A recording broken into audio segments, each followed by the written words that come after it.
Minister for Transport is here right now, Duncan Gay. A big round of applause for the Minister. He just managed to get out of Parliament. Do they know that you've left, Duncan? I should say, of course they missed me when I left, but they probably didn't. Did you leave a note there or something like that? Yeah, there's one under the door. They'll find it in We'll have a word with the Premier. So Barry, come on. He's come down to Martin Place for some sandwiches and to catch some sun. Now, last time we spoke, did you buy a motorbike? No, mate. You haven't got a bike? No. What are you doing? Time. Barry won't give me time off. You'll have to talk to him. He's a tough guy, the big boffer. Well, I'll let you take over, Duncan. Ladies and gentlemen, the Minister of Transport. Thanks. Look, ladies and gentlemen, it's great to be here again. I was going to say as I walked down, Motorcycle Awareness Week is the best weather of the year, but it's starting to cloud over. As I've been told, that New South Wales has some of the best weather for riding cycles in the world. That's why you do it, apart from the thrill that you get. I'm going to be very brief in what is a busy day for you, particularly at lunchtime for some.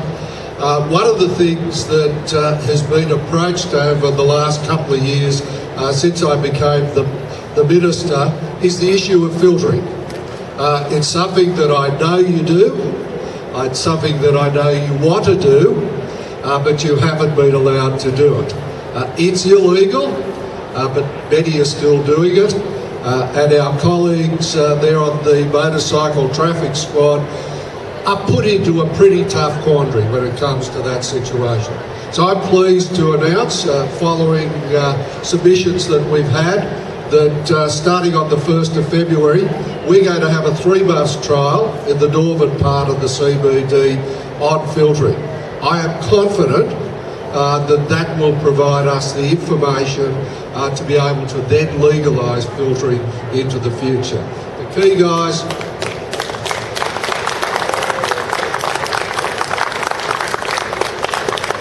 thank you. The key, guys, that will be working with us is the new Motorcycle Traffic Squad that we've reintroduced into the CBD, and they will be working to interpret that with our Centre for Road Safety. Last year I made one promise when I was here, and that one promise was to remove registration labels. Between now and then, we put that legislation through Parliament, and on the 1st of January, no longer will you have to worry about those rattly old things that vibrate and mostly fall off your boats. There will be no registration labels on cars or bikes from the 1st of January next year. So thank you for that. I'm not going to take any more time, but can I very quickly hand over firstly to Mark Pendergast from New South Wales Centre for Road Safety, who has worked with us to put this change in filtering in place, and then Stuart Smith from the police. Mark. Thank you, Duncan. I'm okay. Look, this trial is really about maximising the road space that we have, and it's also about increasing awareness and respect amongst road users. We want to use this trial to have a look at the practice of filtering, and that's moving between stop traffic in the same lane. And we want to actually promote the dangers of lane splitting, which is moving between vehicles when they're moving because of speed and the potential for a crash. So we really think filtering has a place and can really help us to improve traffic flow in this city. And we look forward to working with the motorcycle community and the police and local council to actually examine what happens in the trial. Thank you very much. I'm Stuart Smith. I'm the Commander of Operations for Traffic and Highway Patrol Command. One of the things we did when we restructured the Highway Patrol was to bring back the cycles in the city. They have a place, they have an effective place in moving, what is congestion. The city is very congested. We now have a unit that rapidly deploys and rapidly deals with congestion. We've issued 3,000 infringements, and we've moved on 8,000 motorists, congesting our city.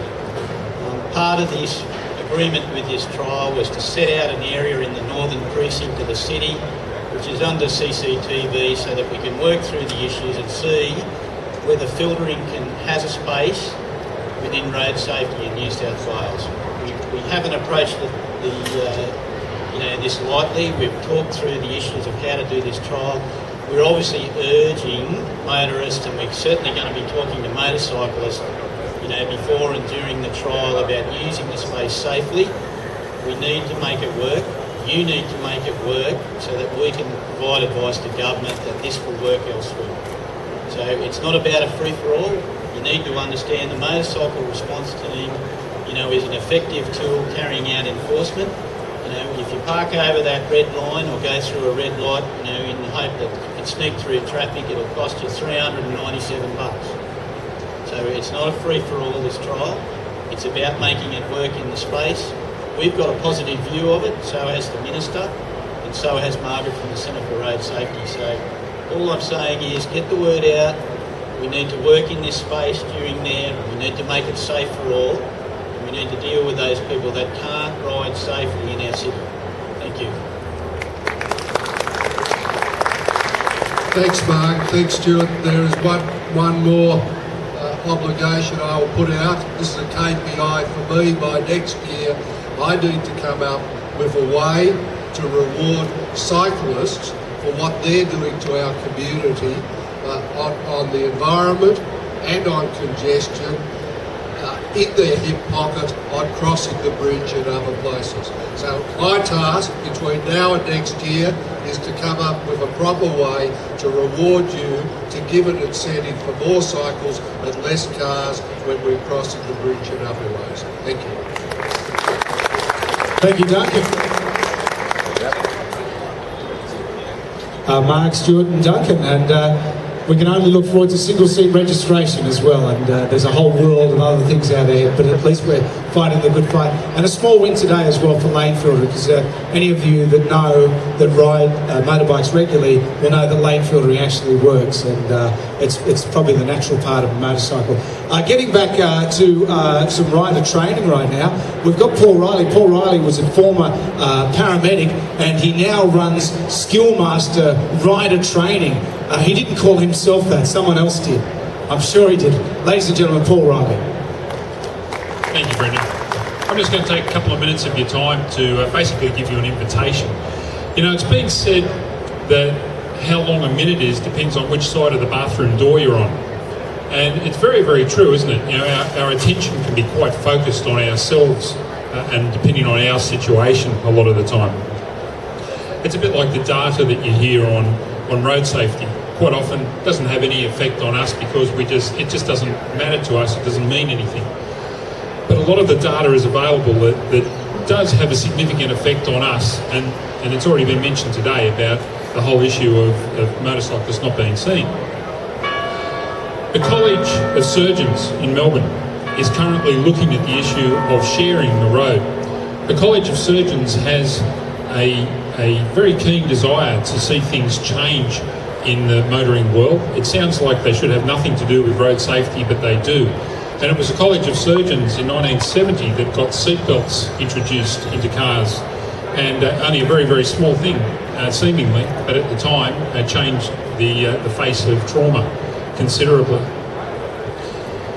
It's funny how things can get your attention with driving, isn't it? As a motorcycle paramedic, I taught on the police motorcycle course down in Goulburn, and you taught a lot of skills.